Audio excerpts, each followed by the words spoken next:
અન્ય ભાઈઓ જગ્યા નથી પણ આ બાજુ આવી જાય તો તેઓ પણ આપણું આ જે આ સિવાય ખૂબ જ મોટી સંખ્યામાં દરેક ગામના આગેવાનો અને એક જ દિવસની નોટિસમાં તમે જ્યાં ઉપસ્થિત છો તમારા જોમને દુસારને સલામ કરું છું. આ જોતો આજને ખ્યાલ છે કે આપણે અત્યારે સેના માટે લડત બધા એના માટે વાકેફ છે. હવે મેન મુદ્દો છે કે આપણી આ જે લડત છે એ લડત આપણે અંજામ સુધી પહોંચાડવાની છે. અત્યારે ધારવાડ પ્રદેશ સમાજના ઉપપ્રમુખ દિગ્વિજયસિંહજી ઝાલા મારવાડ તથા અગ્રતાળીના ક્ષત્રિય સમાજના હોદ્દે ઉપપ્રમુખ છે. તમારા પક્ષ સાથે કોઈ વાંધો નથી, પણ રાજપૂત તરીકેના તમને જો ક્ષત્રિય તરીકે જન્મ લીધો તો ત્યારે તમારો હું તો પદુમનસિંહ જાડેજા આપણા તમે ધન્યવાદ આપું છું અને સેલ્યુટ કરું છું કે જેનામાં એટલી હિંમત છે. કારણ કે ઘરાજીઓ કોઈ સત્તા અને સંપત્તિ વૈભવ માટે જીવતો નથી. ઘરાજીઓ હવે સમાજ માટે જીવે છે.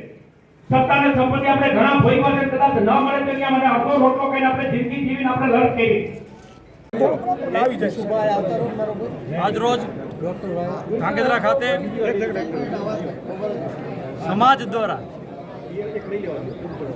પરસોત્તમભાઈ રૂપાલા દ્વારા જે શબ્દોની ટિપ્પણી થઈ છે એના વિરોધમાં જબરજસ્ત આક્રોશ સાથે નારી શક્તિ પણ ખૂબ આક્રોશમાં છે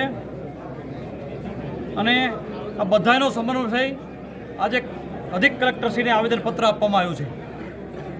આ આવેદનપત્રમાં માત્ર એક જ માગણી છે કે પરસોત્તમભાઈ રૂપાલાની ટિકિટ રદ થાય.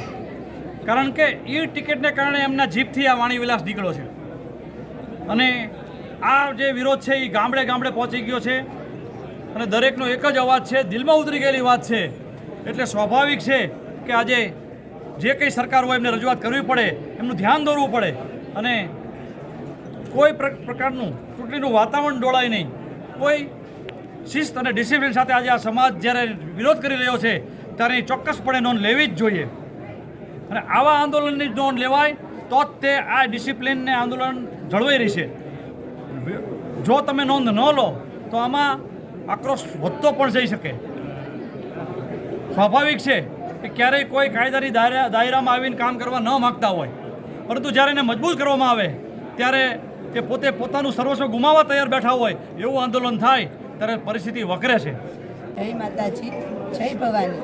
મારું નામ ઝાલા મયુરીબા છે. હું ધાંગધ્રા તાલુકામાંથી બોલું છું અને હું એટલું જ કહેવા માગું છું સમગ્ર ક્ષત્રિય સમાજ વતી કે જે આજે રૂપાલાના વાણી વિલાસના લીધે જે અમારા ક્ષત્રિયાણી ઉપર છે એમણે ખોટો આક્ષેપ નાખ્યો છે અને અમારા આખા રાજપૂત સમાજનું નામ બદનામ કરવા માગે છે, તેને રૂપાલાભાઈને એટલું જ કહેવા માગું છું કે તમે અમારી ક્ષત્રિયાણીની નજર પણ નથી જોઈ. એકવાર અમારી ક્ષત્રિયાણી તમારી સામે જોવે ને ક્રોધથી તો પણ તમને ઊભા બાળી નાખે.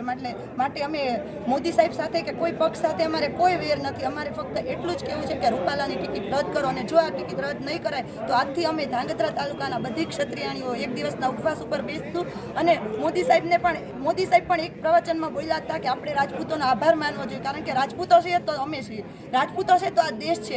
562 રજવાડા રાજપૂતોએ આપ્યા હતા ત્યારે એમનું પરસેવાનું લોહીનું ટીપું ટીપું રેડી અને સમાજને આગળ લાવવા, દેશને આગળ લાવવા માટે અમારા સમાજે પ્રયત્ન કર્યો. માટે અમે રૂપાલા ટિકિટ રદ નહીં થાય ત્યાં સુધી અમે ઉપવાસ ઉપર બેસતું અને જો પણ છતાં પણ અમારી માંગણી પૂરી નહીં કરવામાં આવે તો 14 તારીખે રાજકોટમાં જે મહાસંમેલન છે તેમાં તમને બધાને જવાબ આપી દઈશું. બસ અમારી ક્ષત્રિયાણી, સમગ્ર ક્ષત્રિયાણી વતી એક જ માંગ છે કે રૂપાલાની ટિકિટ રદ કરો. અમારે કોઈ પક્ષ સાથે કોઈ સાથે કાંઈ વાંધો નથી, બસ રૂપાલાની ટિકિટ રદ કરો. જય માતાજી. જય બોલો. આપ સૌ લોકો જોઈ રહ્યા છો અને આ મીડિયાના માધ્યમથી જણાવવા માંગીએ છીએ કે નજીકના દિવસોમાં જો પરસોત્તમ રૂપાલાની ટિકિટ રદ ન થાય તો અમારું રણસિંગું ફૂંકાઈ ગયું છે. 14 તારીખે મહાસંમેલન થવા રાજકોટ જઈ રહ્યું છે. તેમાં આ તો હજી તાલુકા લેવલે આટલું માણસ છે. તમે મીડિયાના મિત્રોનો પણ આભાર વ્યક્ત કરું છું. બતાવી દેજો કે આ ધાંગધ્રા તાલુકાનું આટલું પબ્લિક છે. જિલ્લાના પ્રોગ્રામો થઈ ગયા છે અને રાજકોટનો જે પ્રોગ્રામ થશે ત્યારે સરકારને જોયા જેવી થશે અને પછી નિર્ણય લેવો. જેમ અમારા ઝાલાવાડ ક્ષત્રિય સમાજના પ્રમુખ સાહેબે કીધું કે રૂપાલાભાઈ સ્વૈચ્છિક રીતે કહી દે કે અમારે ટિકિટ હવે મારે ખુદને નથી લડવું, પક્ષ જે કંઈ નિર્ણય લે અમારે તો એને ટિકિટ ન મળે એનાથી મતલબ છે, રોટલાથી મતલબ છે ભાઈ, ટપાકાથી નથી. જે હોય એટલે મહેરબાની કરીને મીડિયાના માધ્યમથી પક્ષને જણાવવા માંગીએ છીએ ધાંગધ્રાથી કે વહેલાસરાનો નિર્ણય આવે અને નહીં આવે તો 14 તારીખે જોયું જશે. તો પછી મેં હમણાં જેમ જણાવ્યું આગળ જતાં અમારું આંદોલન ઉગ્ર થશે, પણ લોકશાહીને ઢબે થશે. એટલે મીડિયાના માધ્યમથી જણાવવા માંગી છીએ કે વહેલાસર આનો નિર્ણય આવે.